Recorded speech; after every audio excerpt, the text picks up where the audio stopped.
Welcome to Sasi media. Radhika Sarathkumar இன்னைக்கு பரிதாப நிலைமைக்கு வந்துட்டாங்க. அவங்களுடைய 500 கோடி வீட்டை வித்துட்டு இன்னைக்கு ஒரு அபார்ட்மெண்ட்டுக்கு குடி வந்திருக்காங்க அப்படிங்கிற மாதிரி செய்திகள் சோசியல் மீடியாக்கள்ல நிறைய வந்துகிட்டு இருக்கு. உண்மையிலேயே ராதிகா சரத்குமாருக்கு என்ன ஆச்சு, அவங்க வாழ்க்கையில என்ன நடந்தது அப்படிங்கறத பத்தி தான் சரத்குமார் ஒரு விளக்கம் கொடுத்திருக்காரு. அதை பத்தி இந்த வீடியோல பார்த்துருவோம். நீங்க என்ன நம்ம சேனலை சப்ஸ்கிரைப் பண்ணா சப்ஸ்கிரைப் பண்ணிட்டு வீடியோவை லைக் பண்ணிருங்க. ராதிகா எல்லாருக்குமே தெரியும், அதாவது சினிமாவிலையும் ஃபேமஸா இருந்தாங்க. அதுக்கப்புறம் சின்ன திரை வந்தாங்க. அது சித்தின்னு ஒரு சீரியல் சக்க போட்டுச்சு. சீரியலுக்கே இன்னைக்கு பிதாமகன் அப்படின்னு சொன்னால் அந்த சித்தியை சொல்லலாம். அந்த அளவுக்கு ரொம்ப ஃபேமஸாக ஒன்று சித்தி.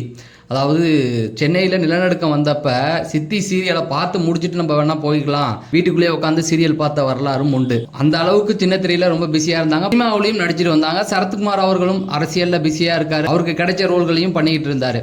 இப்போ சமீபத்தில் சோசியல் மீடியாக்களில் ஒரு செய்தி வந்துகிட்டு இருந்தது. என்னன்னா, அவங்க ரொம்ப பரிதாபமான நிலைமைக்கு வந்துட்டாங்க. கடன் அதிகமாகிடுச்சு. அதனால 500 கோடி ரூபாய் வீட்டை வித்துட்டு இப்போ சென்னையில் ஒரு அப்பார்ட்மெண்ட்ல அவங்க ஃபேமிலியாக குடியிருக்காங்க அப்படிங்கிற மாதிரியான செய்திகள் நிறையா வந்தது. எதுக்கு, அவங்க ரொம்ப வசதியான ஃபேமிலி பேக்ரவுண்ட்லேருந்து வந்தவங்க. சரத்குமார் தான் கொஞ்சம் கஷ்டப்பட்டுட்டு இருந்தார். அவர்கிட்ட இருந்த சொத்தெல்லாம் ஒரு நடிகைகிட்ட ஏமாந்துட்டு அதுக்கப்புறம் கஷ்டப்பட்டு அதுக்கப்புறம் தான் ராதிகாவை கல்யாணம் பண்ணதுக்கப்புறம் அந்த கடன்லேருந்து மீண்டு வந்தார் அப்படிங்கிற மாதிரி சொல்லுவாங்க. அந்த பழைய கதையெல்லாம் இப்போ தேவையில்லை, அதை விட்டுறலாம். ஒருவேளை சரத்குமார் அந்த மாதிரி ஏதாவது பண்ணிட்டாரா அப்படின்னு விசாரிச்சு பார்த்தா அந்த மாதிரிலாம் எதுவும் கிடையாது.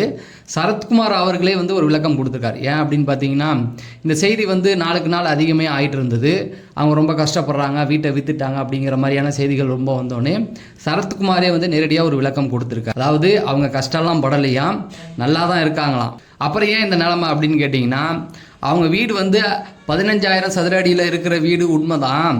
ஆனால் அது 500 கோடியெலாம் கிடையாதுங்க. 500 கோடி இருந்தால் நாங்கள் ஏன் கஷ்டப்பட்டு நடிச்சுக்கிட்டு இருக்கோம்? பணம் இருக்குது, அதுக்காக 500 கோடிலாம் அளந்து விட வேண்டாம். 500 கோடி இருந்தால் நாங்கள் அதை வட்டிக்கு பேங்கில் போட்டு நாங்கள் பாட்டு நிம்மதியாக அந்த இன்ட்ரெஸ்ட்டை வச்சு வாழ்ந்துக்கிட்டு இருப்போம். எதுக்கு நாங்கள் கஷ்டப்பட்டு நடிச்சுக்கிட்டு இருக்கோம் அப்படிங்கிற மாதிரி சொல்லிட்டு, எங்களுடைய வீடு இருக்கிற பகுதிகளில் இப்போ ஸ்கூல் நிறையா வந்துருச்சு. அதுவும் 2 பக்கமும், எங்கள் வீட்டுக்கு 2 பக்கமும் 2 ஸ்கூல் வந்துருச்சு. எங்களுடைய பிரைவேசி இதனால் பாதிக்கப்படுது. நாங்கள் மாடிக்கெல்லாம் போனால் அங்கேருந்து பசங்க பார்த்துட்டு கத்துறாங்க. ஜிம்முக்கெல்லாம் போக முடியல. எங்களுடைய பிரைவேசி ரொம்ப பாதிக்கப்படுது. எப்போதுமே சத்தம் கேட்டுக்கிட்டே இருக்குது. அதனால எங்களுக்கு கொஞ்சம் பிரைவேசி ஒரு மாதிரியாக இருந்தது. அதனால நாங்கள் என்ன பண்ணியிருக்கோம் அப்படின்னு பார்த்தீங்கன்னா, அந்த வீட்டை ஒரு அமெரிக்க நிறுவனத்துக்கிட்ட வாடகைக்கு விட்டுருக்கோம். வாடகைக்கு விட்டுட்டு தான் நாங்கள் ஒரு அப்பார்ட்மெண்ட்டில் இப்போ குடியிருக்கோம். தற்காலிகமாக தான் இதில் இருக்கோம். 1 இயருக்கு அப்புறம் அந்த வீட்டுக்குள்ளே நாங்கள் போயிடுவோம் அப்படிங்கிற மாதிரியும் ஒரு செய்தியை அவர் சொல்லியிருந்தார். போகும்போது அந்த ஸ்கூல் பிரச்சனைலாம் இல்லாமல் ஓரளவுக்கு எல்லாத்தையுமே சரி பண்ணிட்டு தான் போக போகிறோம் அப்படிங்கிற மாதிரியும் செய்தியை சொல்லியிருந்தார். இதெல்லாம் சோஷியல் மீடியாவில் அவர் சொன்னதுக்கப்புறம் இந்த பசங்க அடங்கலை. ஏங்க இதெல்லாம் நம்புற மாதிரியாங்க இருக்குது.